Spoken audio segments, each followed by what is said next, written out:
Rumble stage is over and we are approaching best of fives, J&T. We got this week, we have to talk about why G2 and T1 are maybe struggling a little bit, both of them undefeated in group stage, losing to some teams they probably shouldn't in the Rumble stage. J&T and I will get to why we think they're struggling, and then the discussion of, well, is MSI already success for EG because making it to semis is not too bad. We'll get into that. And then Markz inspired topic. For those that missed it, Markz came out with a video today about a possible format change for MSI next year. Last week we talked about MSI changes.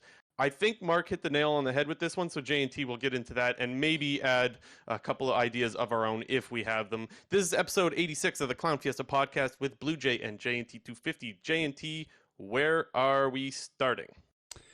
I mean, yeah, the Rumble stage just happened. Dude, the Rumble stage is just so much better than whatever this group stage we had beforehand was. Like, I know we were kind of shitting on it last week, and I think, rightfully so, because a lot of the community wasn't too really pleased with group stage and seeing a lot of dead games and major regions beat up on minor regions. But, like, when the first game of Rumble stage happened, and they played the cinematic at the beginning, and they had, like, the hype draft music, and it was T1 versus G2, and it was, like, it was a game that T1 pulled out early. G2 made a huge comeback with this insane team fight comp. It was just so much better all around. Like, it just felt natural. It felt like an international tournament here. And the thing is, I'm pretty sure we said last week, like, we expect it to get better once Rumble stage happens. And even though, yes, we expect that, you can never really know for sure that that's going to happen. And obviously, it definitely delivered with there being upsets and whatnot, and the group being, well, interesting until the very last game, I think. It was only, like, T1 versus RNG, I think was the very last game where, like, the game stopped mattering, which is pretty good, right? I think that was the case. Yeah, was RNG... Did the last game matter? I don't remember. Was RNG T1 the last game?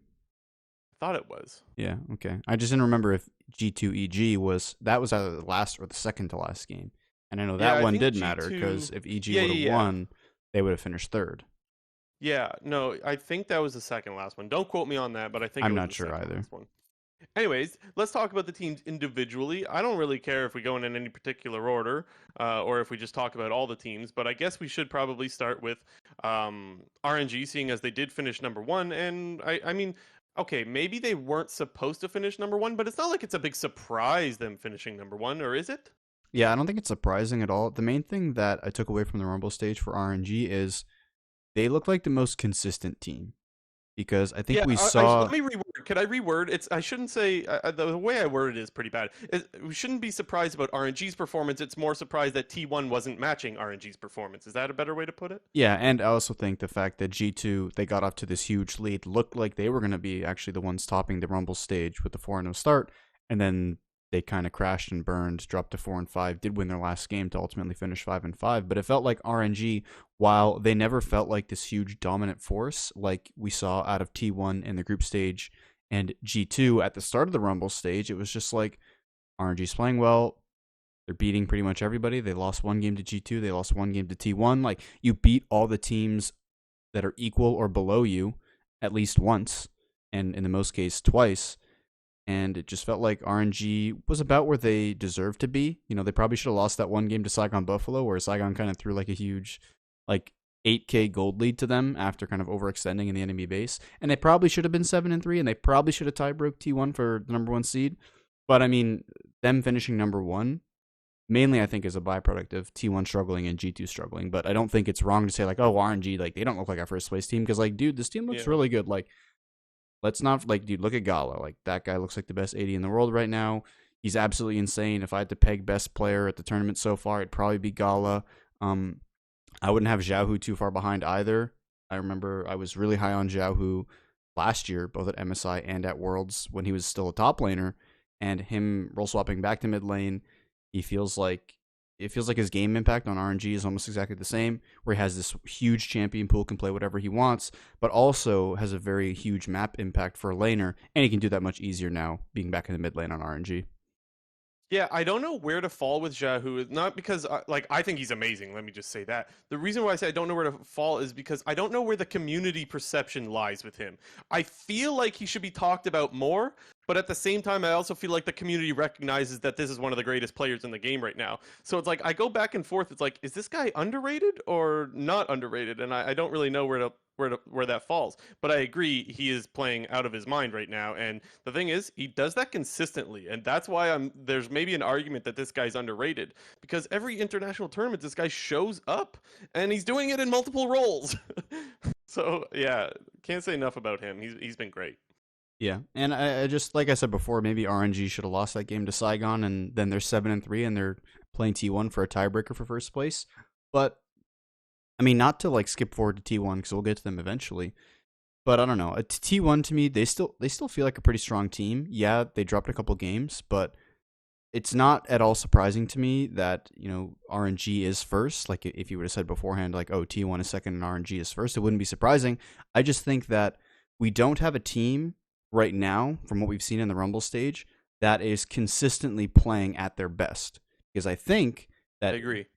I think that G2 and T1's best is better than RNG, but I think that RNG, like I said right at the beginning, they're the most consistent team. They're consistently very good. They have almost no Yeah, holes. The only hole that I would point to this roster would be when Bin gets a bit too fucking crackhead and he just like starts going in 1v1 all the time and is like kind of forcing jungle resources in a losing matchup, and then sometimes they can lose control of the rest of the map.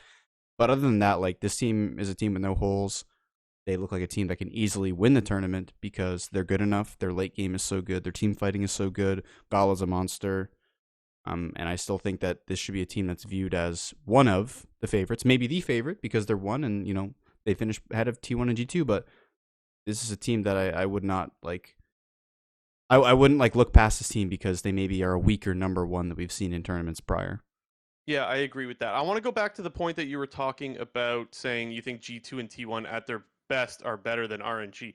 Are you saying that G2 and T1 at their best are better than RNG at their best? Is that what you're saying? Yeah. See, that's the notion that I disagree with. And this, I think we kind of talked a little bit about this last week, but I don't think that's the case. I do think that RNG still is not playing at their best, and they still finish number one. Yes, of course, you could argue that, like you just said, G and two and T1 or G2 and T1 are not playing at their best as well. So it's hard to make those comparisons. But I guess the guy that I need to point to for RNG that doesn't look all that particularly great to me is Bin. He is running it down actually quite a bit, and I do think that if Bin played, I mean, some people will remember him playing on Suning, and he was an absolute monster. If he does play the way that we've seen him play in the past, I believe that was 2 years ago at Worlds now, right? Is that 2 years ago when Bin was on Yep. Suning? Season 10. Well, a year and a half, I guess. Yeah, right, you're right. A year and a half at Worlds, Season 10 Worlds. Like, so I guess what I'm saying is this team does have a lot of room to grow when I look at Bin specifically, because that's where I look at this roster and I'm like, I still think they're better. It's not that I expect more out of Wei, Xiaohu, Gala, or Ming. It's really that I think the top lane is the only area that this team is really struggling, and they still came out in first in the Rumble stage. Yeah, well, I guess I'll rephrase slightly because I guess what I was saying when it came to T1 and G2 at their best, I was more talking specifically what we've seen so far. Because I agree with you that there is room for improvement with RNG, and if you had to point to an area for improvement, it would be the top lane in Bin. Because while he is still a very lane dominant player that likes to push the limit in lane, it can also backfire on him a couple times, and I think we saw that in the Rumble stage. But I'm not denying the fact that, RNG can still get better, but just what we've seen so far, if we take the data from this 10 games in the Rumble stage, I would have to say that G2 and T1 have looked better at times, but at the same time, RNG is consistently looking very good. Okay.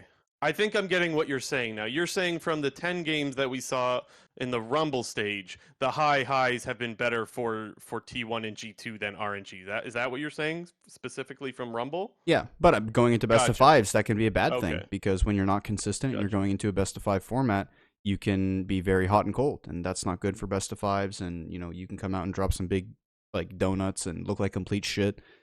And I could maybe get behind that. And consistent teams, like, if you're at a certain baseline level of just better play than your opponents, like, you play enough games, you're going to win that series, so.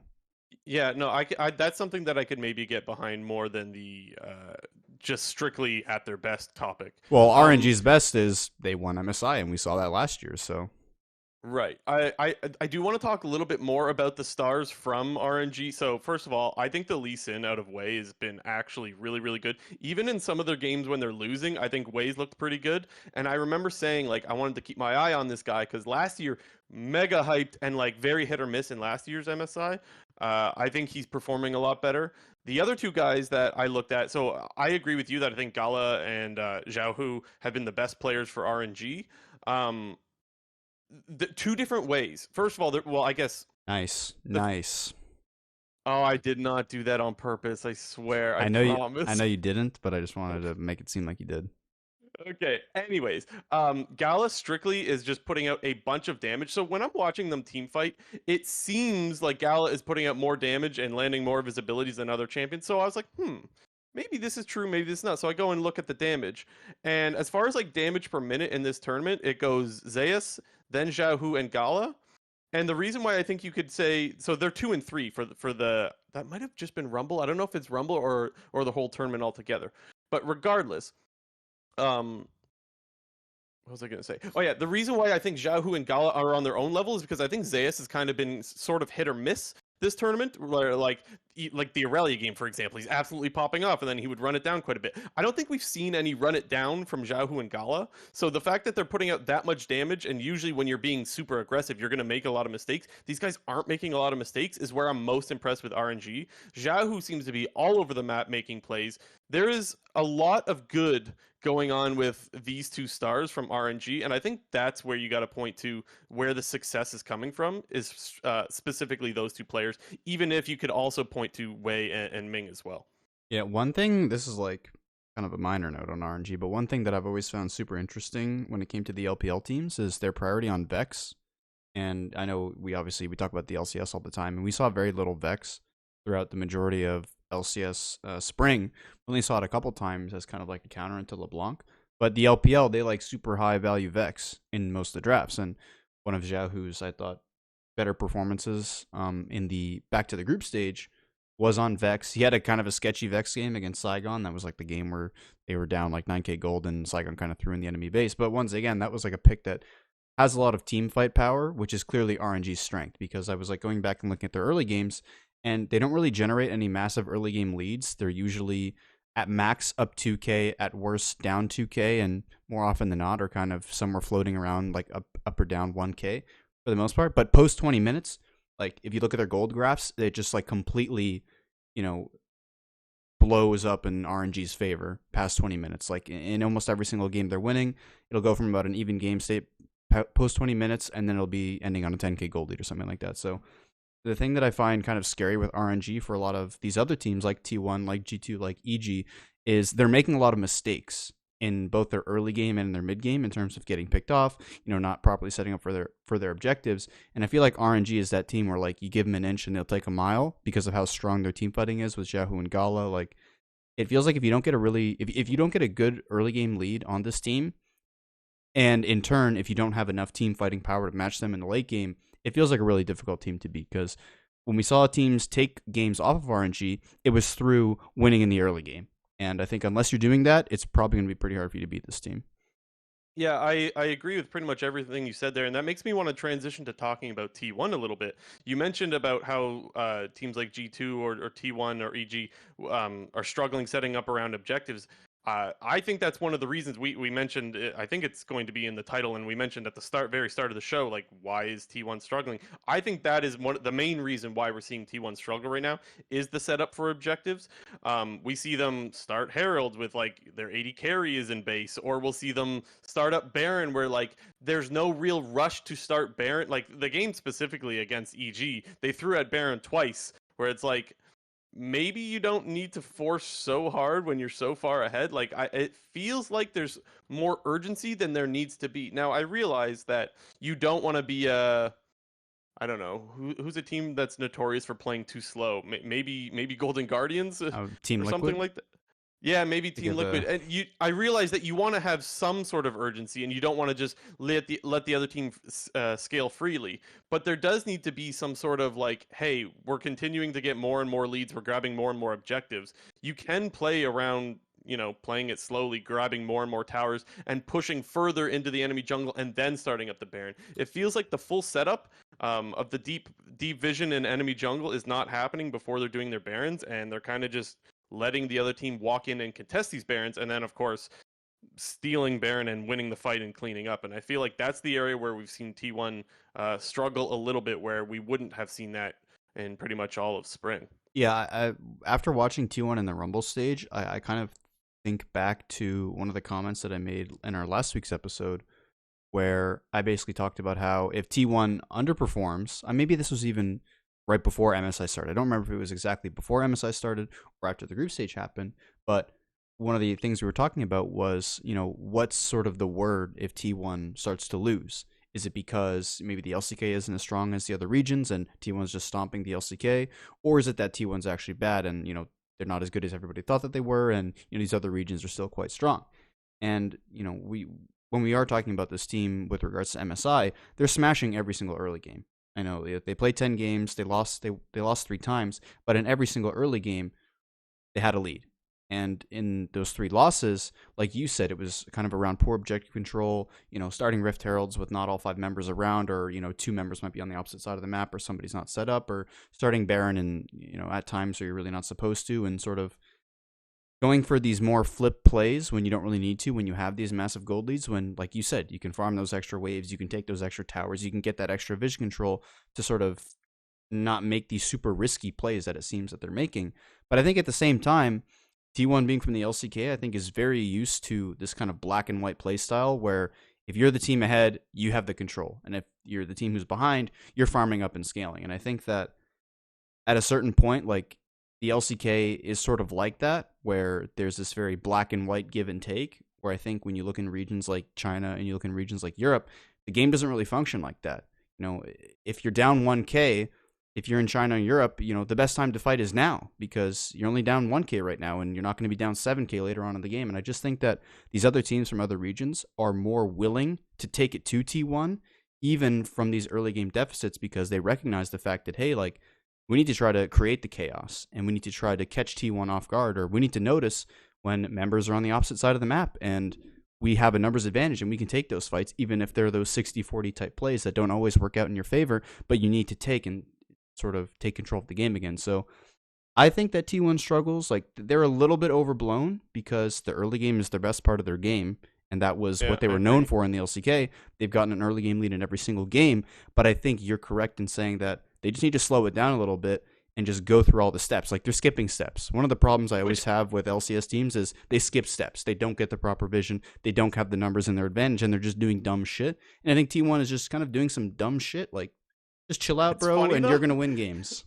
It's funny, though, because I feel like people listening to this would be like, wait, you want the LCK to play slower? It's like, yeah, I do. I mean, I get when you say it like that, it sounds kind of stupid, but like, no, but it's true though. In the Rumble stage, though, it's true that they are playing very quick, and I'm not even saying that this is what's happening, but it feels like they're so used to grabbing every objective and just taking everything that it's like it feels wrong if they're not contesting every Herald or if they're not just taking Baron freely. It's almost like they're so used to winning that it's just like, yeah, we just get the objective. That's how it works. So we're just gonna go. And again, I'm not even saying that that's what's happening, but that's what it feels like when I'm watching these games, and I'm just like, you don't need to force the Baron just yet. Like, but okay. Yeah. But yeah, it is funny, and it does feel weird to be like, hey, LCK representative, you're playing too quickly. That's not traditionally what you get out of the LCK.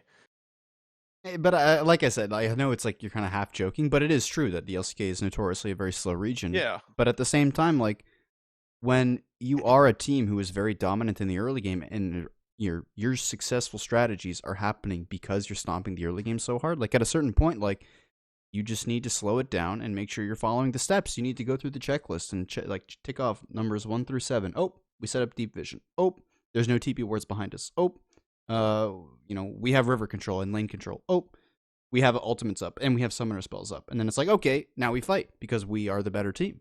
And, T1's just kind of like, oh shit, yo, go kill that guy. Oh shit, start the Swift Herald. It's like, bro, just chill out.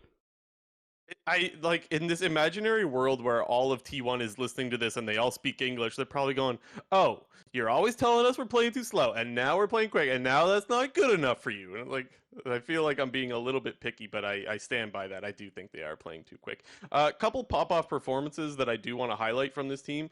Owner on the Viega was kind of insane in the one game against G2. Like, I think they still ended up Yeah, losing that that was the first game. game of Rumble where they lost, but he had that like 1v4 play That play was topside. sick though. Yeah, that Yeah. was sweet. And like he was living with like 1 HP before getting the resets. That was like a hella crazy fight. And even though I mentioned this a few minutes ago, but like Zayas on the Aurelia game was absolutely shitting on, I think it was a Kennen if I remember right. He ended up kind of inting a couple of times after that, but that game he absolutely popped off as well, and was kind of being a beast as well. Those were the pop-off performances. And then obviously Faker on Zoe. That's not new. Faker on Baker's a beast. TF, that's not new. Yeah. Yeah. I will say I did expect Carrier to be the best player on the team, and I don't think he has been though. You would say it's who? I'm wondering. The best player, probably Owner. I would say it's probably been Owner. Yeah, Zayas has had really good performances too. It's just that I guess you could also maybe argue for Zayas as well. I would say it's either between top and jungle. yeah. I don't think anyone on T1 has really stood out as like an insane like performer or had insane performances Well, because like I said, I I think a lot of it is because of just how strong the early game is. And the early game in modern league at the current moment is about, team coordination. It's not just about shitting on your lane opponent 1v1. It's about shitting on your lane opponent 1v1 and turning that into vision in the enemy jungle, stealing their camps, controlling objectives, taking early towers and whatnot. So I think when it comes to judging a team who has a really strong early game, you got to look at it as more of a team like effort and a collective effort than just one person. Because I mean, if it was just one person, we would clearly see that person being like going like what Summit was doing in Spring Split, where he's like solo killing, getting a tower all yeah. by himself, up 50, 40 CS, and that's not the case. But you can just see from all of T1's early games how good of a team they are. But like we said, just follow the checklist and you'll win games. Well, and you mentioned players standing out. You were probably referencing players standing out in a good way. I guess you would have to point to Gumayusi as a player standing out in not such a good way, himself being very critical of his own play. That's one area that also where it seems like T1 is not like Gumayusi was an absolute beast from all accounts or from what the community sentiment was that Gumayusi was an absolute monster all spring long, and he's been very very critical of himself in this tournament. He's not happy with his performance, and so I guess that would be the first area to point to as to specific players that kind of got to step it up for this tournament. I thought it was funny that in the first game of the group stage, it was T1 versus Saigon, and Shogun and Taki solo killed Keria and Gumayushi. And then first It game does of Rumble feel like stage, that bot lane's died a lot. yeah, and then first game of Rumble stage, G2 versus T1, Gumayushi and Keria are solo killing G2's bot lane. So I was like, damn, like these guys are getting thirsty. Yeah. But then they didn't even play that well the rest of the Rumble stage because I thought after that first game, like 2 minutes in the game, I was like, oh shit, they're back.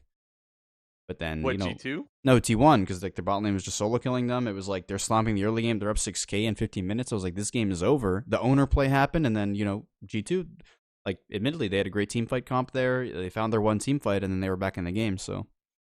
Yeah, let's hop over to G2 now because we can maybe try to diagnose their struggles. So, okay, first of all, they come out the gate and they're 4-0, and everyone's like, damn, G2's going to win this damn tournament. Caps is looking like the best player in the tournament. And then things kind of change after 2 days, and then they go on their I think it was 0-5 that they went after that. They lost the next 5 before picking up the final game against EG, and we saw them lose twice to PSG, once to I almost said Fangbu, to Saigon. Am I right in that they lost one to them as well? They were 0-2 against PSG, 2-0 against EG, and 1-1 against everyone else. So I'll give you the chance to go first here as far as the diagnosis. What do you think are the biggest struggles for G2? Yeah, I think for me, it's just their play. I think as a team, they seem way more. What's even the word? They just seem like a team fighting team. They don't really strike me as an early game dominant team, and that's not even what they were over in the LEC. In a lot of these, lower bracket best of fives that we saw, specifically the one against Fnatic. That was just a heavy team fighting series where they did ultimately sweep them 3-0, but almost every single game was going later into the game with G2 drafting for a more late game team fight style and owning Fnatic in the team fights towards the end. And I was looking at, these games in the Rumble stage for G2, and their first 4 games, where they started 4-0, were pretty much all heavy team fighting comps where they fell behind early, found their fight, and then kind of took over control of the game from there. And their next 5 games were pretty much almost the reverse of that from the way that they were drafted, with a lot more like early game skirmishing power and early game junglers with more aggression in the early game. And despite that, they actually still weren't getting leads in the early game and then ended up falling behind. And in these cases where they lost those 5 games in a row, didn't have these really great team fighting comps to fall back on as the game went later, and just kind of had weaker team fight power than the enemy team in these other 5 games. So I just thought it was a really weird switch up in strategy where G2, we all knew that they were a great team fighting team, and that was their biggest strength over in the LEC. And we saw that first 4 games, team fighting. We're going to go down 3K in the early game, but that's fine. We're going to team fight our way out of this. And then they kind of abandoned that strategy in the next 5 games. So Yeah, it was just a bit of like a weird yin and yang there. I think a lot of people would probably want to point to Caps not even underperforming, but not continuing to play like the best player in the tournament. If you want to look at like differences from the 4-game winning streak to the start of Rumble to then the 5-game losing streak. And I would agree that like Caps in those first 4 games was way better than he was in the next 5, but I don't think that their losses were necessarily on Caps' shoulders. For me, the biggest difference was actually the bot lane. So when I'm watching their first 4 games, I got to give so much credit to Targamas, and I guess Jankos as well, but specifically talking about the differences here, I got to give credit to Targamas because I thought that he was really, really good with finding the go button on like the Rakan, for example, or like the Kennen is flanking them and he's the one that zones off the Kennen by charming and knocking him up first so that the Kennen can't get his flank off. Like those were really, really clutch plays out of him. And then when it came to the losing streak, when I'm watching Targamas, it felt like a lot of his engages were hesitations or like where he just couldn't pull off the engage that he wanted to pull off. It looked like he was uncertain whether he wanted to or not. And so that was very night and day. And then even to go specifically, to talk more specifically about the bot lane with Flackhead, Flackhead was an absolute monster in the first 4 games, really popping off.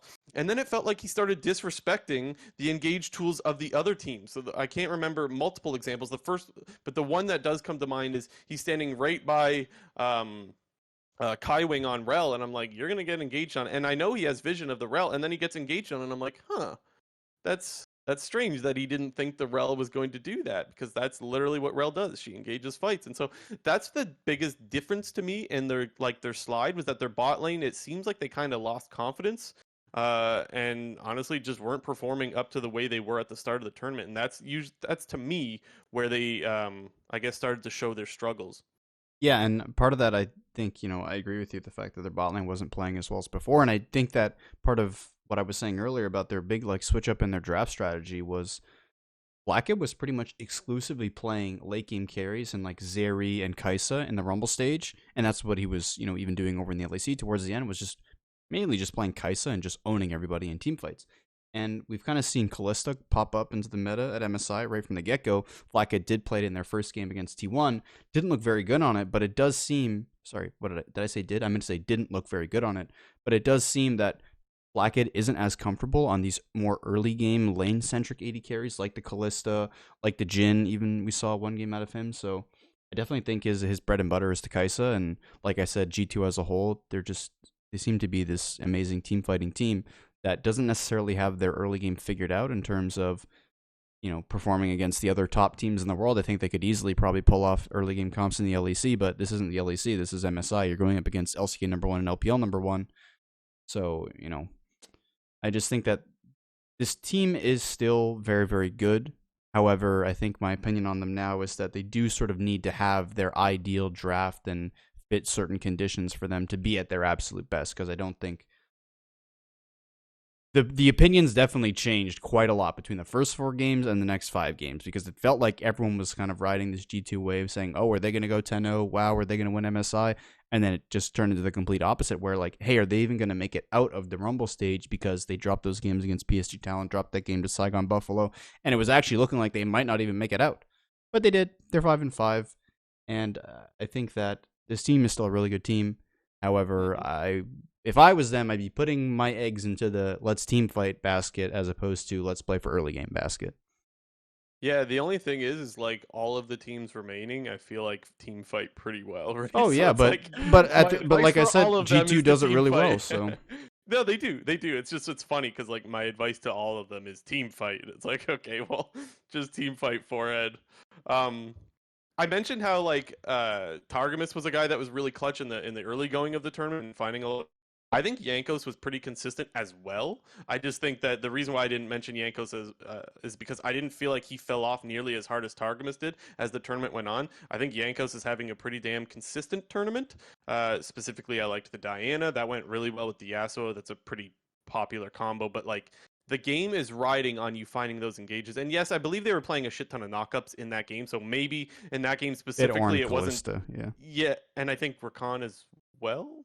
Maybe. Did That they have, I sounds think that they had sounds Rakan about in that right. one. Anyways, it's in that particular game. I guess you could argue that it's not just on Yankos or not just on the Diana to pull off team fights. I guess, but in that game, he definitely was a big part as to why those fights were being pulled off. So you got to give credit there. His Wukong was great and has been great pretty much the whole tournament. Obviously, that champion's busted, but Yankos makes it look a little bit more busted, and so you got to give praise for that as well. Mhm. I think G2 will be fine. Like going to the best of 5 is they seem to have just a natural advantage in best of 5s just because, Cap's super flexible player. Broken Blade is obviously a very flexible player. We've seen that throughout the entirety of the LEC Spring Split where he's playing shit like Yone, Corki, he's now playing Vladimir. He plays everything. I wanted to ask you about some of those picks. What do you think about the Vladimir and the Riven? The Riven was sketch, but the dude Vlad seems like a really good pick. Like, I don't know, just seems really strong. Yeah, I agree. I like him playing the Vladimir. The thing is, I feel like he just didn't have that great of a game with the Riven. Like, I kind of want to see it again, but the thing is, it's kind of hard to pull out Riven, right? It needs to be like Riven's not something you can blind pick. It's something that you need to. It's all mechanics. So I don't know like, if we're. your I don't know mechanics if we're have to going be to on get point to the whole game. Yeah, I don't know if we're going to be able to get to see that again, but I kind of would like to. I feel like I want him to get a little redemption game, just being a Broken Blade fan. I guess with that said, though, I also am kind of EU hater as the rivalry goes. It's like, I know I've said this before. It's like, I love the G2 players, but I need them all to lose because EU NA, which, God, that whole rivalry didn't work out in my favor the whole, I don't know, last 2 weeks, I guess. Yeah, not really. NA not really picking up any wins. I guess that's a good time to transition over to NA. So, look, okay, maybe we can't beat Europe, but we can have the same score as them in Rumble stage. So we'll take that, Copium. Yeah, they're advancing. I want to think the last time an NA team advanced out of the Rumble stage would have been TL 2019, correct? Oh, dude, that's got to be you to remember that. Okay, you can't ask me for. Pretty I'm not your guy here, man. Pretty sure it's 2019, and then before that would have been CLG in 2016. So it seems to be that NA's doing the whole every 3 years thing when it comes to MSI in terms of getting out. So 2025 MSI, NA's getting out of groups again. Yeah, and we asked the question at the start of the show, like, is MSI a success already for EG? I think the answer is kind of obviously yes. Yeah, I would say it's been talked about a million times that like you have two really young rookies and it's amazing that they're here to begin with, and obviously making it out of groups, that's where NA fans are automatically happy. It's like if you don't make groups, NA fans are disappointed, or don't make it out of groups rather, NA fans are disappointed, and if you do, NA fans are happy. Like that's the bar for North American fans, right? I'm pretty sure I'm right in that. Yeah, I mean, I would and say so they got over that bar. I'm a little bit biased being a Cloud9 fan because Cloud9 seems to be one of the only NA teams that can consistently make it out of groups at international tournaments. But not last year, though. Exactly. C9 didn't make it out last year. EG did make it out. So definitely a success. And even by my standards of being a C9 fan and regularly seeing my team advance out of groups, I would still say it's a success because no other team is really doing it outside of Cloud9. And for EG to do it, that's epic. I remember I saw some tweet right after the Rumble stage ended. It was Jojo Pyun is playing in his first split ever at his first international tournament ever, and had already gotten out of groups as many times as Bjergsen.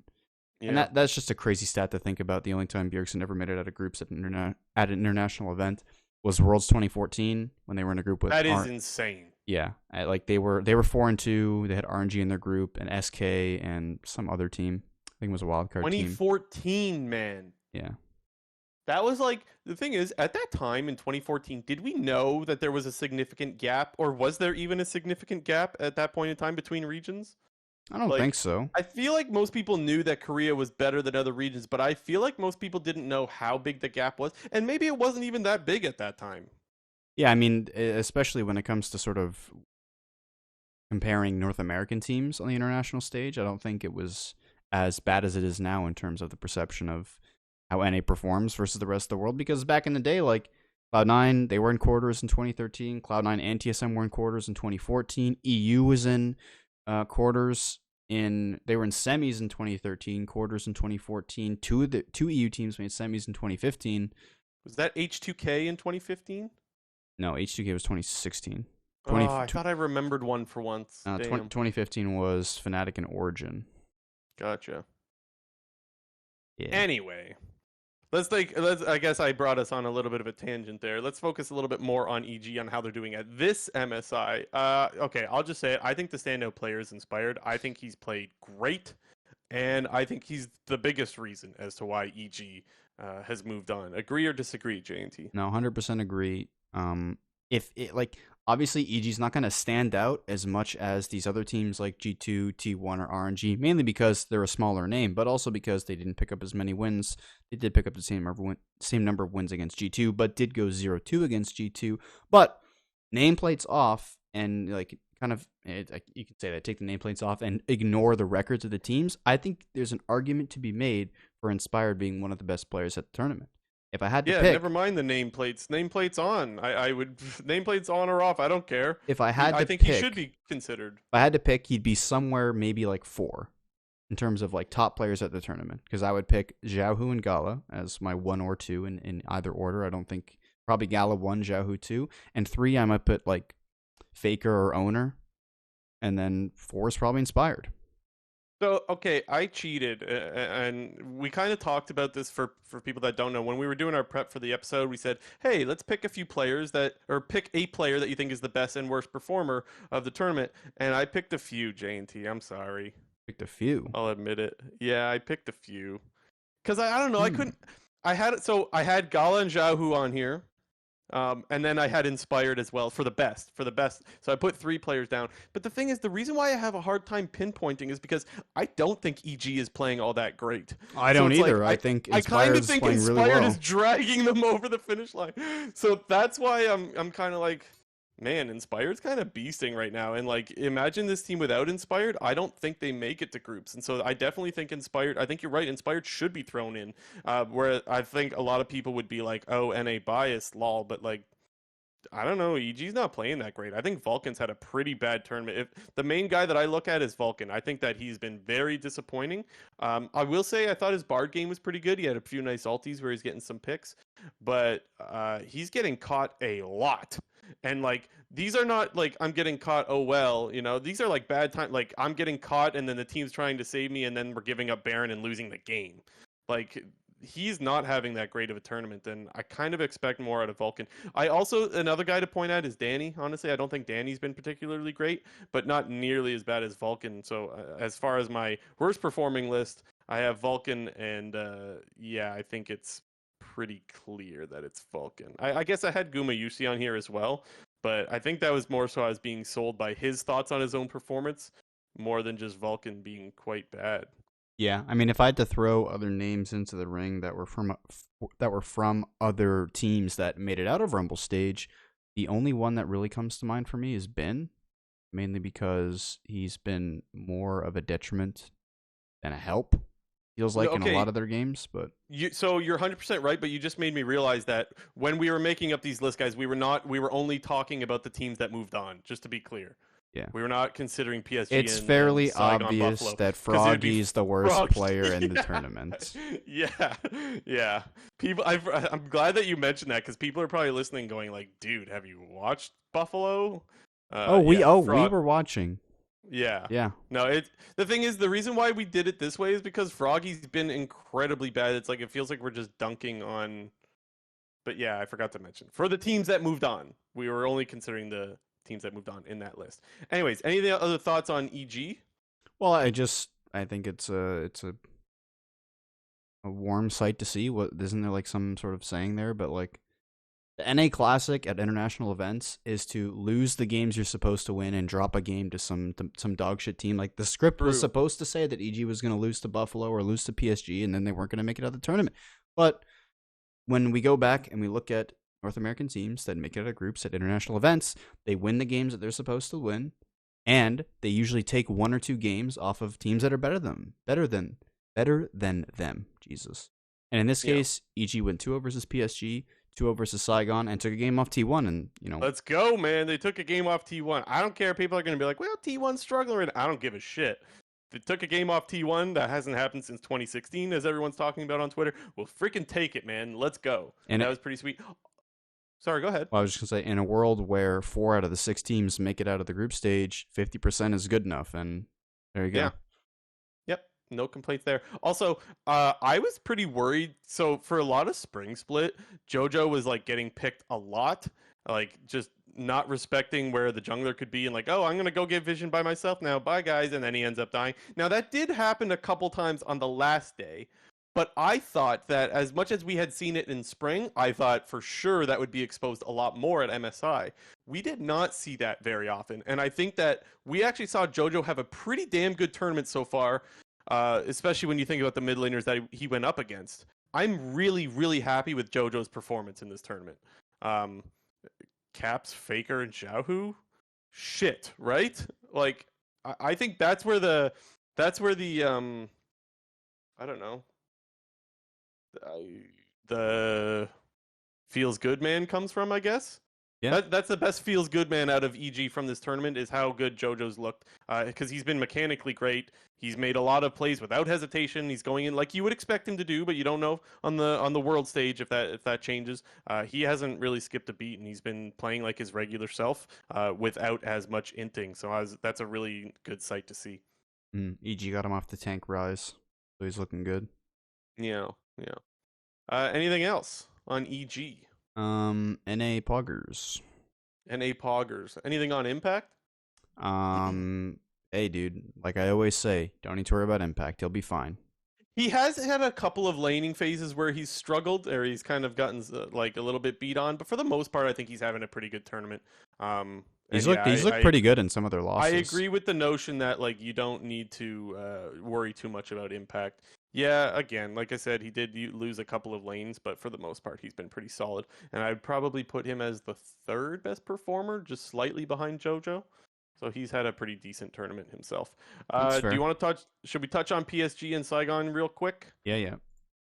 Who were the standout players for you? Let's start PSG, I guess. Yeah, PSG. I don't even know. I still think that PSG is a good team, and Mm-hmm. they continue to look like a team that should be on the international stage and can compete against these other top teams in the world. But I do think that they are much weaker with their lesser mid jungle in comparison to River and Maple, who were previously, the starting mid jungle for this team. And while I think that, mid jungle isn't as OP as it was in season 9 and season 10, it's still obviously the most important part of, League of Legends today. I know a lot of the power has been sort of shifted into the bot lane as of late in terms of the champion picks and kind of how team comps are formed and how the meta is.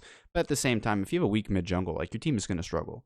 And I still think that, I'm not really knocking Juhan and Bay and say that they can't be like they're not world-class players, like they can compete at Worlds. They can. They're just not as good as River and Maple, and that just naturally makes PSG a bit of a weaker team than they once were. But, if they continue to be the number one representative from the PCS, this is still a team you can't just say, oh, it's like minor region XD. Like, dude, even though they're technically a minor region, the PCS, they're not a minor region. Like, they used to be the LMS. They're a major region, and they still feel like a major region type team, like the Flash Wolves were always back from like season 4 to season 7. And now PSG feels like that one team that's going to go to an international event almost every single year, be the number one representative, and you have to be worried and prepare for them, or they're going to take games off of you. I'm looking at you, G2. Like they did last year as well, right? Yep. It's like not just this year, but last year as well. The two standouts for me, Kai Wing on the Rel, I thought was great. The other one is Bay. The funny thing about Bay is that I didn't think he had a particularly good tournament, but he did when he was playing against G2. The Lissandra was really annoying. Like, Caps couldn't really do much with the LeBlanc because the Lissandra is like a really good answer. Or the Syndra, he had a nice TP flank where he combos the two of them and the two, I think it was the two carries. I don't remember if it was the two carries, but he gets a nice scatter the weak Syndra combo, and like pretty much that, I think that was clinching the team fight. And so it was funny to me how it was like Bay really decided to show up when it came time to play G2, and I just think like that was one of the biggest reasons why we could see Saigon beat G2 and then lose to pretty much everyone else. Mm-hmm.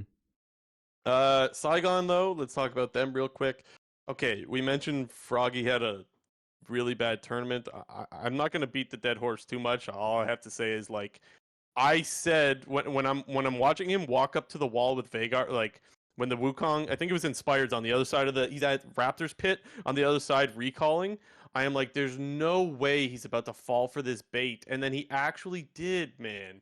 Like, why would the Wukong walk all the way right up to that wall, and then just start recalling there? Like, he obviously knows that you see him, and he goes to try to stop the base and dies. That play was bean soup, man. Bean soup award right there. That was and that was like the I don't know the deciding factor where I was like, yeah, this guy he just ain't playing too well. Yeah, to give an LCS comparison for the people that may not have watched this team's games or literally know nothing about any of the players, they felt like they were pulling a bit of an Immortals this tournament, where it was the case where nobody on this team could have, like, all five players couldn't play well Yeah. for a whole game. Like, one person had to be bad, or like a bunch of people had to be bad with one person looking really good. And I think for the most part, their ADC Shogun, he looked really good almost, I think, the entire tournament. I think, yeah, Yeah. obviously he had a couple not so great games, but he had some other fantastic games where he's getting solo kills levels 1, 2, and 3 against some of the best bot laners in the world. And they ultimately did win two games. They took a game off of. Did they win? Wait, no, they won. They win one game or two games. They won two They games. They beat won G2. two, They won. They beat G2 and PSG, right? I believe so. Yeah, like they beat G2 and PSG. Yeah. It's more like I don't think this team is like the best, nor do I think that they're going to be back at the international stage because, like, let's not forget, this was the VCS number 2 seed, not the number 1 seed. Gigabyte Marines didn't actually go to the tournament, and I think this is more just kind of it's good to see the VCS back on the international stage because even though they're a minor region, quote unquote, I don't really consider them a minor region. Their number 1 seeds are usually very, very good, and even the number 2 seed is taking games off of Pool 1 teams from the other regions. So Yeah. I think I'm just now waiting for Worlds to come around where this region is going to have 2 spots, and we're likely to see Gigabyte Marines and Saigon Buffalo at it again, or maybe Gigabyte Marines and someone else other than Saigon Buffalo, or maybe not Gigabyte Marines and Saigon Buffalo and someone else, but VCS is back. Thank God. I wish they were here for like Worlds 2020 and MSI 2021 and then Worlds 2021, but And hopefully next year we could have a tournament, or maybe at Worlds, I guess we could have a tournament where every region is able to go. yeah, and we Hopefully. have like a not weird amount of teams, like 11 Yeah. teams at MSI 2 times in a row now. Like that's just weird, bro. Yeah. Three I team mean, it is. group, play 8 games in best of ones, NA versus OS. Like, It is what it is, right? Nothing we can do about that. yeah. Before we move on, this is the part where I remind you guys to hit the subscribe button. We would love you to hit the subscribe button. That helps us quite a bit. And also do the comment thing, do the hit the like button thing. That helps us quite a bit. Uh, J&T and I apologize for not doing live streams right now. We hope to get those started up soon. We thought maybe this week, but it didn't end up panning out. J&T, any idea about maybe next week? Maybe at the very least, I think we'll probably have them back for a summer split of LCS. We're, So we're gonna see what we can do still, guys, but big apologies for that. There's just internet issues and no need to get too much into that, but we'll get back to those when we can. We'll try to do some live streams. Now, let's do some preview for the semifinals coming up, J&T. On Friday, we got EG versus RNG. Quite the steep hill to climb for EG and for North America to beat an LPL representative, but J&T, an LCS team, has beat an LPL representative before at this tournament. What do you think the chances are that this happens again? yeah, unfortunately for Evil Geniuses, I think they don't really have too much of a chance in this series. I thought that their games versus RNG were like some of their worst games just in terms of their overall performance, where they had some close games against G2. Like I said, they did take the game off of T1 and they 2-0'd both of PSG and Saigon. But to me, looking back on these EG versus RNG games, it's a clear we're better than the opponents individually, and we're also better at team fighting. And I just think it's one of those bad matchups where RNG basically does everything that EG does, but better. Yeah, I guess the area that I would point to for EG to win this series is I think they got to play around top. We mentioned how Bin has been like the only real weakness out of RNG, so I feel like you kind of want to put your trust in Impact to win some lanes, and maybe you could win through there. That would be the angle that I would look at it if I'm EG, because I mean, I can't really count on JoJo to outplay Xiaohu. Like, come on, that's just not fair. I don't think EG's bot lane has been particularly good, so I'm not counting on them either. Maybe Inspired could outplay Wei, but that, I mean, it's possible, but that's still a tall task to ask for as well. And it's like, I feel like the only weakness is Bin, and so I think you need to play around that and maybe get Impact a winning matchup and try to snowball the game that way. Yeah, I definitely think that if EG does hold some sort of an advantage, it is in the top lane. Also because I think that I've always said this about Impact, but he's a great neutralizer in lane, to where even if he's up against an opponent who's very clearly mechanically, better than Impact, or even is just more lane dominant or plays these more aggressive style picks, Impact has always done a great job of losing gracefully, or like not even losing, just going even in these very volatile lanes. And I think that'll be a big advantage against Bin, who's a very, push it to the limit type of player. Likes to play the Jax as one of his, kind of pocket picks. I think we saw one Jax game in the Rumble stage, but going back to Worlds Season 10, as we were talking about right at the beginning of the show, when we were talking about RNG, and when Ben was so good, it was on the Jax and he was popping off. So, And GP. yeah, I just think, unfortunately, it's just one of those bad matchup things. And like I said, I think RNG is the most consistent team at the tournament. And I think if EG was going up against a G2 or a T1, who maybe are a little bit more volatile, don't exactly know, don't have the greatest read on the meta or what they want to do themselves, it would be, an easier matchup where they could win a game or some games or the series. But I unfortunately think they got the shit end of the stick here against RNG. Just to sprinkle on a little bit of hopium for evil geniuses, I did mention that their bot lane isn't playing that well right now. Maybe this would be the This good is time to see hope? them play the way they can play, right? Like, you moved on without playing at your best. Well, maybe now they can show what their best is and actually make this an interesting series. That's fair. A little bit of hopium there. If I'm RNG looking to play against EG, I honestly, so RNG plays very Feed aggressive, Gala.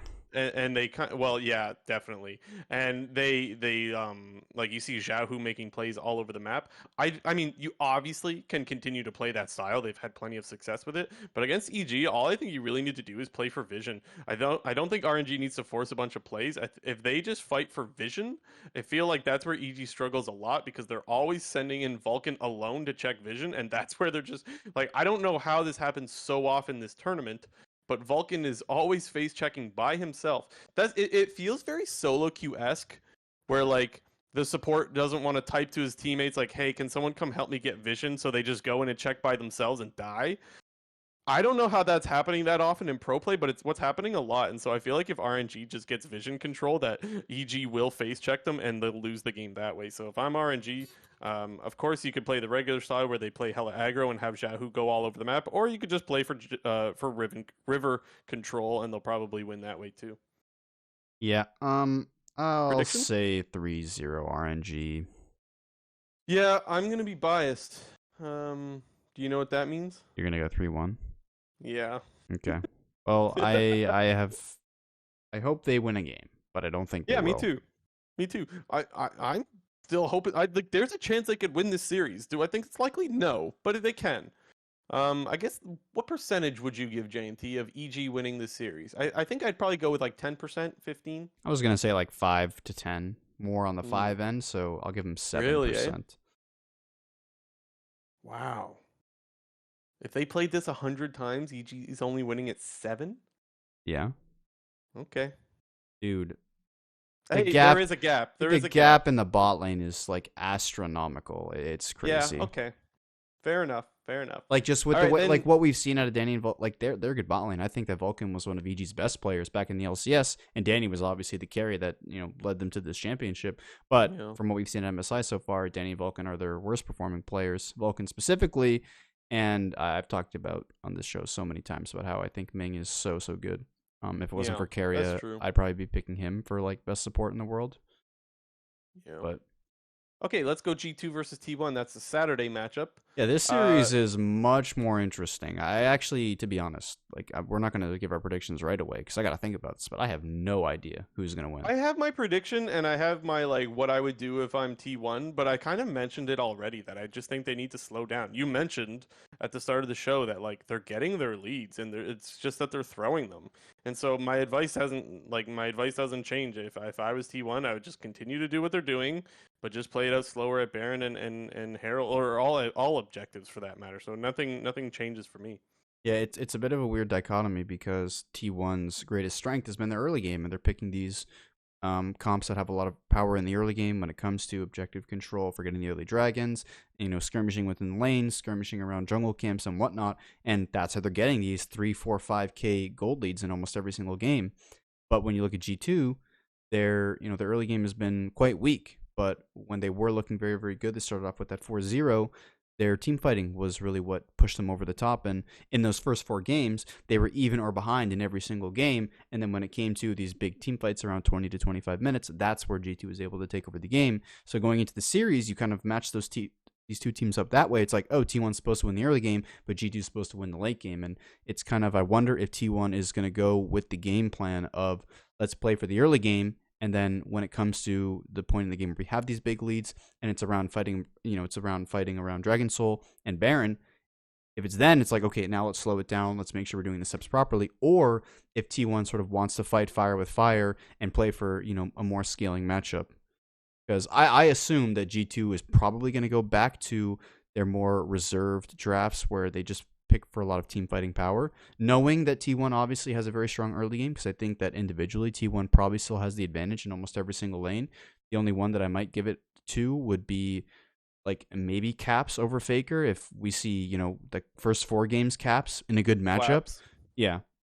That's the only lane where I really see G2 has like an individual advantage. I mean, actually, at the same time, even though Owner's been playing so well, I've been really high on Jankos almost like the whole season.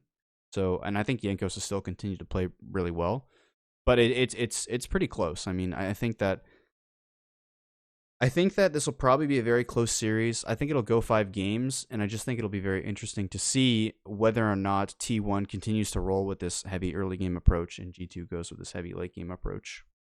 Yeah, what's weird to me about this series is like I know 3-1 is the most common scoreline and it's like the most expected scoreline in most series, but it feels like for me that it's the least likely. And of course, watch me be wrong and end up being a 3-1. But I feel like 3-2 is more likely, or 3-0 is also more likely than seeing 3-1s in this particular series. For me, I have it going 3-2 in T1's favor.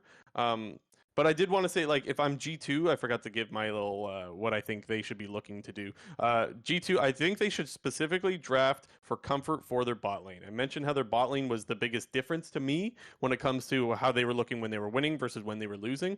I feel like you have so much adaptability through what Caps can play and what Broken Blade can play. And I guess even Yankos may as well throw him into the mix. Like, I have no question about the champ pools of those 3 guys and how they'll perform on whatever you put them on. Whereas, like, I do kind of wonder what it'll look like depending on how the draft goes for the bot lane, and how they've been kind of hesitant on some of their picks. So I would say make sure that your bot lane is in their comfort zone because I think that's the biggest factor for G2 to have success. Yeah, I think I'm in sort of a similar boat with you where, I mean, I'm going to ignore the whole 3-1 thing, but I think that the series can pretty much go any way. Like, any possible outcome in this series, whether it's So T1 tell me win. why you think it's G2 winning. Come on, say it. Well, I'm picking T1. Sorry, but Okay. I'm gonna pick T1 the 3-2 as well, 5 games. But like I Okay. said, I don't think I would be surprised if we saw a T1 3-0, a G2 3-0, a T1 3-2, a G2 3-2, like any possible scoreline. I don't see it as surprising because I think both of these teams, it's a little bit up in the air to one, how they're going to come out of the gate in terms of performance, and then 2, like we both mentioned, how the draft is sort of going to go. And if, like you said, we're going to see flexibility from the solo lanes on G2, comfort in the bot lane, and, on T1 side, if we see early game, where we see, the Callista come out, the Lee Sin come out, the Twisted Fate come out, even the Zoe. I kind of, Baker just plays Zoe like a early game champion where he hits every single skill shot and they take control of vision. So it's going to be a hype series. I think both series are going to be really exciting. Even though I have G2 or EG and RNG as a 3-0, I still think it's going to be exciting because it's NA versus LPL, which historically has been NA's best it's been It's NA's true. best performance against another major region has been the LPL. Like NA has been trash against EU and trash against the LCK, but the LPL is actually where they found their most success. So a little bit of a backstory there makes it a little more exciting. Yeah, it's funny how where we've landed now with like the G2 T1 that we think it's going 5 games, whereas like if you would have asked us 2 weeks ago, T1 was better than everyone and it wasn't close, and like Or even I after guess the we just first had even after the first 2 days of Rumble stage, everyone was going to say G2 is the favorite and yeah is going to yeah beat it's everyone. gone so yeah yeah.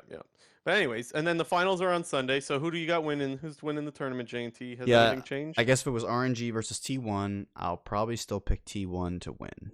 But Yeah, like me I too. said, in a world where G2 wins versus T1, because I think that's a very possible world, and to me, You have G2 taking I it. see it as a coin flip. I think G2 would beat RNG, and I think like I said, I think G2's ceiling from what we've seen is better than RNG's at this tournament, although RNG has been the more consistent team. But I think, for the most part, I kind of stated my opinion very early on that I thought G2 was on a similar level to RNG to begin the tournament, and I think they can do it. I think, Just wait until next week when we're talking about how EG managed to go through the whole thing and beat G2 in the finals to win the first international tournament for the LCS or for North America. Yep. Feels good, man. Feels good just thinking about yeah, it. definitely going to happen. Sure. See y'all next week for when that happens. Anything else on the last weekend of MSI, JT? No, it's gonna be exciting. Yeah. MSI. I mean, people talk shit about MSI not being exciting. We'll get into that in a sec here. But best of fives are always exciting. Don't care what it is, when it is. Best of fives are always good when it comes to league. Mm-hmm.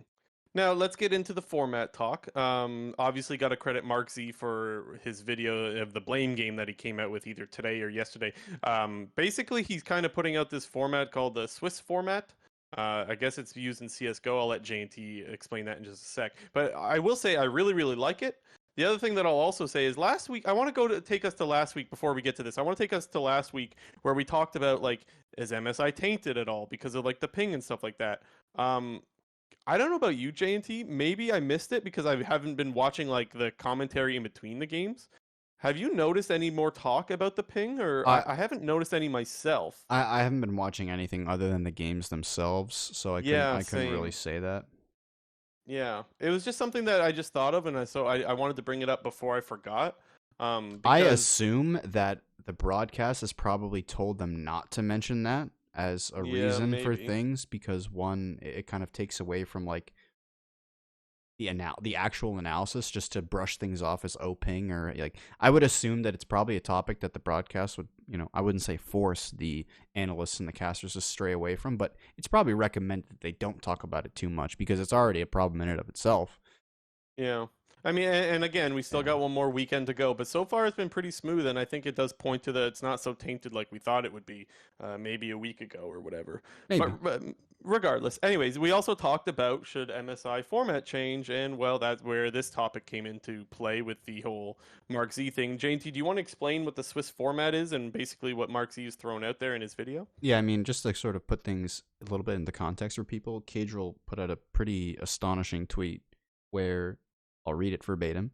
Says MSI really was just 66 best of ones into 3 best of fives. Bruh moment, fix that format. And when I first read, like, because I mean, I knew that MSI was a lot of best of ones. Everyone knows that when it comes to League of Legends, it's a lot of best of ones outside the regular seasons of the LPL and the LCK, because those they do best of three format for the regular season, and we once did see that in the LCS. But best of ones is like kind of a huge ass meme. But reading that out, saying that MSI was a grand total of 66 best of ones and only 3 best of fives is just kind of ridiculous, especially when you consider how many dead games, quote unquote, there was. And by dead games, that's what sort of people are referring to as sort of minor region versus minor region games in groups where the outcome has already been decided because one team is undefeated 3-0, or it's a matchup that we've seen prior when it comes to the 3-team groups that we've seen at MSI both this year and last year, where we have one team going 8-0 and one team going 0-8 and the other one going 4-4. And like you said, Mark C, if you haven't watched this video, go watch the video because it's about the Swiss format, which has been implemented in CSGO for pretty much its entire existence. And if you don't watch CS:GO or you don't know what the Swiss format is, it's basically, it's a bracket. I don't even know if you'd call it a bracket, but it's basically a tournament format that I think, very accurately can depict the top teams from the bottom teams in terms of how the games go on. And It starts with one group, right? Rather than putting yeah, teams into different groups, it starts with one. yeah, basically the way that it works, if you don't know at all what the hell the Swiss format is you have every team in one group, and each team plays, another team, and at the end of those 6 games, one team or 6 teams are going to be 1-0, and 6 teams are going to be 0-1, and then you play teams from those two groups. So you have a 1-0 team play a 1-0 team, and a 0-1 team play a 0-1 team. And then you kind of go on and on with that. So the 2-0 teams will continue to advance. The 0-2 teams will continue to go into the lower part of the bracket. And you basically come to a result where as long as you continue to win, or if you win a certain number of games, you advance to the next stage. So in Markz's example, I think it's a very good example. If you go and watch the video, it's kind of hard to put it on the screen right now because we don't really have the space for it. But basically, the format would be is you need 4 wins to advance. So the ways that you can advance are by instantly winning and just winning 4 games in a row, or you sort of go through this other bracket of, let's say you start 0-1, then you go 1-1, but now you face another 1-1 team. So you're playing teams that are of the same skill level, plus the good teams get out of the groups easier, and then it's an advantage to them, and you don't have to see these major region teams beat up on these minor region teams. I don't remember what the stat was. I think Azale tweeted it out, but it was something I like got it. minor regions versus major regions was 3-36. Yep. That what it was? Like, that's crazy. Yep, that's what it was. And those losses were all of G2 losing to Saigon Buffalo and PSG in the Rumble stage. Because a lot of those other, those 36 losses are primarily from the group stage where it was literally just T1, RNG, and G2 destroying all the minor regions. That's a 7.6% win rate. That's fucked. If I did the math right, maybe I did it wrong, but I think that's what that is, which is quite bad. Yeah. So the only thing that I want to get into about this, so I guess after that, so I think after once you move on, then it's supposed to be like winner's bracket and loser's bracket, right? I believe that's what he said. In Markz's example, he said that, with the Swiss format, it would also give enough time for, the knockout stage to be double elimination. And I feel like we've reached the point where me personally, I've accepted the fact that double elimination is really never going to come into the picture when it comes to international events. And I think Riot even came out and said at the end of 2020, after Worlds 2020 ended, that they weren't really considering double elimination as a format, partially because it does take up a lot of time. And yeah, that's true. It does take up a lot of time and is a lot more games than a single elimination. I think that the Swiss format that's been proposed, and like I said, go watch this Markz video because it'll do a way better job of explaining it than we are right now. But I think it does a really good job of accurately kind of lining teams up with other teams of relative skill level. Because in this format, the LCK and the LPL, they're going to jump out to early leads and not lose a game until they have to play each other when they're the only 2 undefeated teams remaining. Obviously, winner would move on as the number 1 seed going into the knockout stage, and the loser would have to then play another series against another team, and then could advance as the number 2 team. But another point that Mark brought up, which I thought was really, really good, is League sort of has this problem when it comes to identifying and seeding teams past group stage. He kind of brought up Worlds as an example, how it's really awkward that once Worlds comes around, you have 8 teams that make it out of the groups, with 4 of them being seed 1s and 4 of them being seed 2s, and then you randomly draw 1s versus 2s when it's fairly clear that some of these 2s are actually better than 1s in other groups, or some of the 1s from groups are way better than the other 1s, so it kind of can make for a really lopsided bracket. I'll throw it back to Season 8, where we had this really lopsided bracket where it was 2 EU, 1 NA, and 1 China on one side, and the other side was like 2 LPL, 2 LCK, or 3 LCK, 1 LPL. That was when IG won Worlds, where it was KT versus IG in the quarterfinals, and like that was the presumed World Finals because of how weak the other side of the bracket was. But I think it does a really good job in solving that additional problem of properly seeding teams into elimination stages past the group stages, because you'll have a very clear-cut picture of, oh, this team went undefeated, oh, this team went, they went 4-1. This team went 4-2. This team went 4-3. So I just think it just makes the whole seeding issue also get eliminated. So it's just a really good proposed format. I mean, the Swiss format is, like I said, it's been used in Counter-Strike since its inception. I don't know about the previous iterations of Counter-Strike if it was used there, but it's just Swiss format's OP. It seemed really good. Like it definitely seems like something I would like. The only issue that I might have with it isn't even an issue for me specifically, but with that Cadrill tweet where we said there was a million best of ones and then suddenly some best of fives, I wonder is this format not still mostly best of ones though? Yeah, what I will say to that is I know that there are some like other variations of the Swiss format which include best of threes. So, for example, apologies, like I said, if I'm not explaining this the greatest, but if you know how the Swiss format, excuse me, if you know how the Swiss format works, once you are 2-0 or once you are 0-2, that then becomes your promotion or elimination game where in CSGO, if you win 3, you move on. If you lose 3, you're out.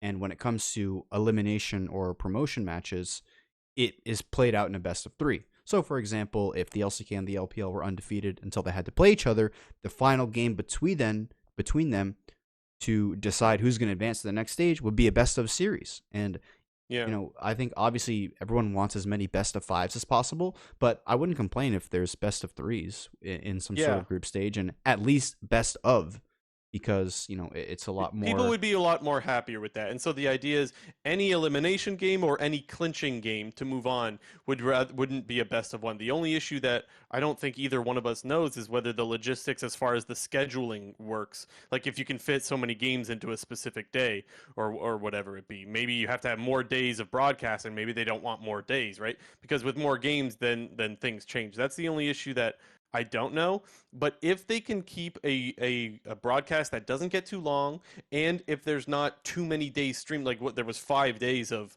this Rumble stage, which gets pretty long, right? When like most leagues are used to just a weekend, Saturday, Sunday, or whatever it be. Um, I guess that would be my only concern. If you could fit it into the day normally, then I don't see them not doing that.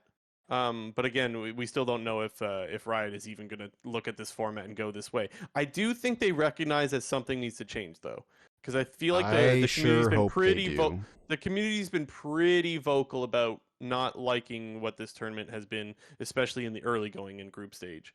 But if they were to use this format, I hope that they do consider if it's an elimination game or a clinching game, now it's a best of three. That would be great, as long as the logistics work out. Yeah, because I mean, we mentioned this before, but the group stage of MSI, both this year and last year, they're just like a complete shit show that Yeah. we pretty much know the outcome of what's going to happen after the first day.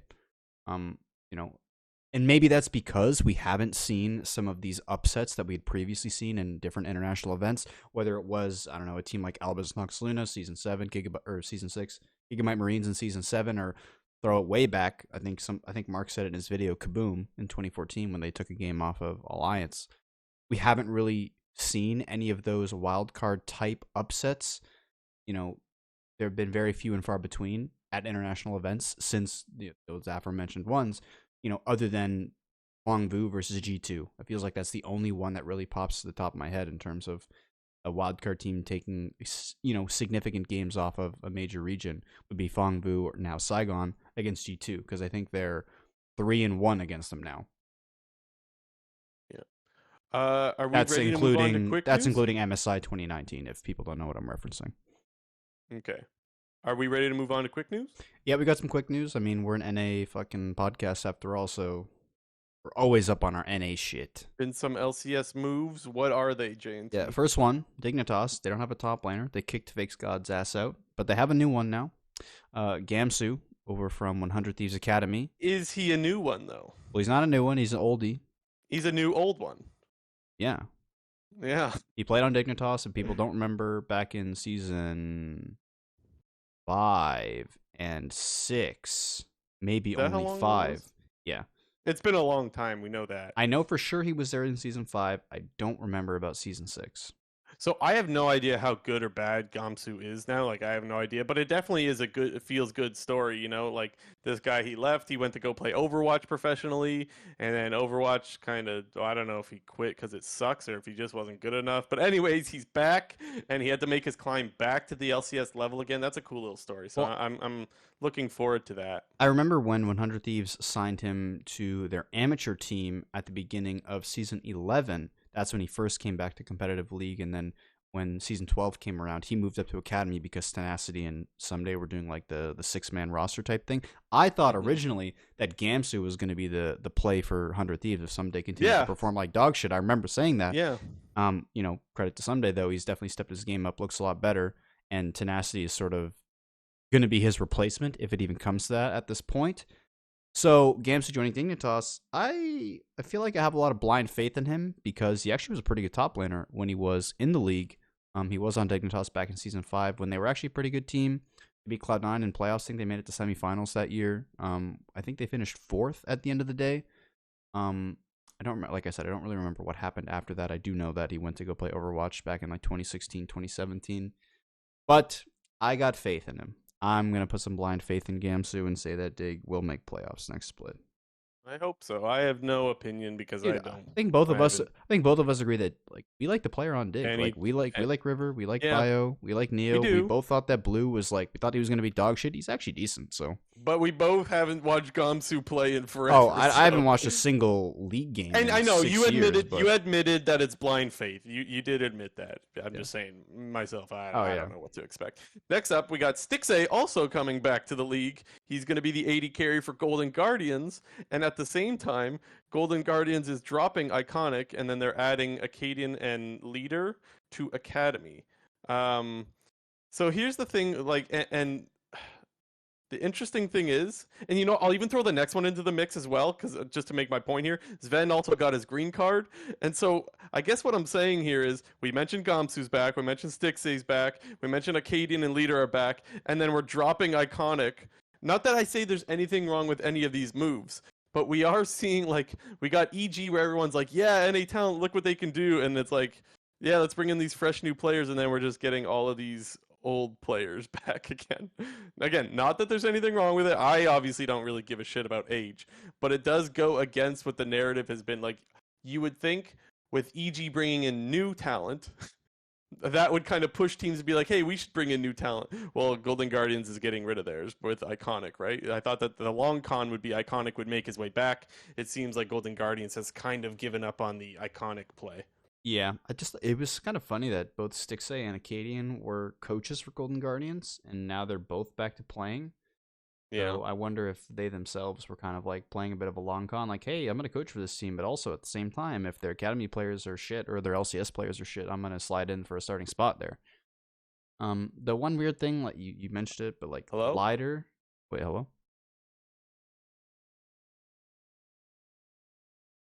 Hello? Yo, what's up? I lost you. Okay, Sorry. sorry. Well, Apologies. that's okay. I lost you real quick. Anyways, you said your point. I assume. Yeah, yeah. I was about to say it's just weird that Lider is joining this team. It feels like this is a guy who's like somewhat been blackballed from the LEC. Am I Uh, saying his name wrong? I thought it was Leader. It's not Leader. I don't know, leader, lider, who the fuck cares? Oh, It's okay. LCS. We don't call players by their proper names out here. True. Okay. I don't know. It's just weird that they signed him. He's like a known toxic player, hard to work with, kind of blackballed from the LEC. He was on what was he on? He was on Vitality, and then he was on Astralis, and was like also bad, and was bad on Vitality, and I don't know, dude. This guy just seems like a guy who shouldn't be playing pro. Like I don't know. I didn't know that he had a toxic. What's the word? Uh, He's uh. toxic. I'm pretty sure that's like a known thing. Yeah. Anyways, I didn't know that he was apparently toxic. I didn't know anything about that. Yeah, I'm pretty sure You know my that's stance on that shit. yeah, pretty sure that's the norm around I here. don't know. The thing is, I haven't personally seen anything of it, and sometimes that stuff does get blown out of proportion. So I'm willing to give benefit of the doubt until I see things myself that I don't personally like. So I don't know. I guess I'll give him a chance. Yep. You kind of mentioned already Sven getting his green card. We already know he's back role swapping to support Cloud9, but back in their starting roster. But The last interesting up, thing there is though that hold on. So the interesting thing with Sven though is that leaves Cloud9 with options for another import if someone doesn't work out, right? Which yep, Cloud9 has the money to sign another import if they ever needed one. So that's good, I guess. yep. I don't even know who that would be because it's pretty unlikely that you're replacing Fudge because it's pretty clear that he's the They're sort of not replacing Fudge.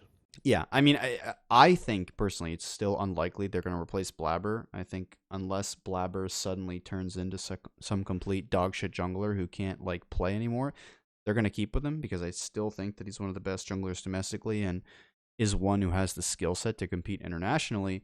I guess the only like place that would really leave, an import slot for would be Jensen if he doesn't work out. Because it does seem kind of unclear whether or not Jensen is going to be a permanent addition to Cloud9 or if he's just sort of coming back for this one split to make an international push for Cloud9 and sort of for Jensen to use that as leverage to get a long-term contract somewhere else. I'm not sure. Mm-hmm. As a C9 fan, I never wanted Jensen to leave in the first place, so I hope Jensen sticks around and I hope that this team is very good because I think this team can be very good, although a lot of it is riding on Sven's role swap and Jensen coming back to pro play after not playing for half a year, and Fudge role swapping back. So there's a lot of moving parts with this Cloud9 roster, but I think it'll work. I hope it works. Yeah, I hope so too. I think it will. I think they're going to be good, but you never know. Lots of question marks. Yeah. Last up, I think this was a team we were talking about a couple weeks ago, Immortals, who had previously dropped Xerxes. We didn't know what they were doing. We were questioning what native junglers were still out there, but there was one. I'll admit, I forgot about this guy. Kenvi from 100 Thieves Academy is joining Immortals to be the starting jungler, who has been a very hyped up prospect in the amateur and academy scene for about 2 years now. And while I think that 2 years is quite a long time to be like getting like, oh, this is a really hype player who's supposed to be in LCS, and it's like 2 years later now, like this guy's still not in LCS, but he is now. So yeah, I'm actually excited. Yeah, we mentioned Golden Guardians bringing back a bunch of older players. Well, this is one where you got a newer player, right? Yeah, so I'm excited for him to join LCS. Unfortunately, I think he's probably going to be on one of the weaker teams, so he might not look very good. But once again, I hope that doesn't discourage Immortals or other LCS teams from continuing to pursue this player and get him on some good teams, because all signs point to him being a competent LCS level jungler. The thing is, and even though it's still like a rough situation when you're on a lesser team, if you do happen to look good on a weaker team, that really skyrockets your value, right? So it's like feast or famine kind of thing for us, as far as he's concerned for his LCS debut. And then also they got lost. As we mentioned, that was kind of rumored, but that's kind of been confirmed now. Not kind of, it's been confirmed now. So the Lost deal is official, and so they're going to have Revenge, Kenvi, Power of Evil, Lost, and who am I forgetting? Who's their support? Because Destiny's gone. Ignar. Oh, right. Yes, Ignar. Yep. Who actually I think should have been on a team as well. There was all this discussion that like Jensen should have been on a team, and this guy should have been on a team, that guy should have been on a team. Well, I think Ignar was definitely one of them that should have been on a team as well, so that's good to see. Yep. Okay, that is it for this episode, guys. We thank you guys for tuning in on the regular. Last reminder to hit the subscribe button. I know I reminded in the middle of the show, but I'm going to do it again. Just hit that thing. Our next episode, J&T, should be normal time, right? I mean, we said that we might not be able to do a live stream. We'll see what comes of that, but should be on a regular release time, since the finals are on Sunday, which is like regular LCS schedule, if you will. Yeah. So you can expect the episode to go back to normal time now, and then maybe the following week we might not have an episode, but we'll have to wait and see what the future has for that. That is to be determined. Any other thing you want, things to say, J&T, anything to shout out or anything like that? Nope. I'm going to shout out Luis. We've been waiting for a while to shout out the guy been doing our thumbnails. I don't care. He does an amazing job. I know you guys probably noticed a couple months ago that our thumbnails have changed, and there's a whole reason why we've been waiting to shout him out, but I can't wait anymore. He does such a good job, and so huge shout out to our boy doing the thumbnails for us. He does a great job. I'm shouting him out. Okay, that is it. We'll see you guys next week. This has been episode 86 of the Clown Fiesta podcast. Take care of yourselves.